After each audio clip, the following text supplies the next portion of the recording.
Hey everyone, here's my tip this month on how to help improve your home practice. Sit on the floor more often. When you sit on a couch or a chair with a lot of cushion, it's only a matter of time before you begin to really sink in, get comfortable, but also you begin to slouch a lot, which in the long run is not good for the health of your low back. When you sit on the floor, you're forced to use a little more core strength and sit up tall. A few good options are simple cross-legged seat, what they call Sukhasana.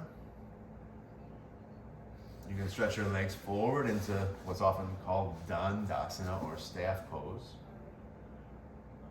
When you get tired of those two, bend one knee. You can use your arms to kind of hug that leg and sit really tall in this variation of Marichyasana. Or you can do the good old 90-90 position where you drop your knees to a side and set up 3 90-degree angles and do a little bit of a twist. I suggest alternating between those poses. Sit for 10, 15, even 20 minutes while you're watching TV, talking to a friend, or even eating. Give it a try for a few days, maybe even a week or two. Let me know how you feel afterward. Have a great day, and I hope I get to see you soon.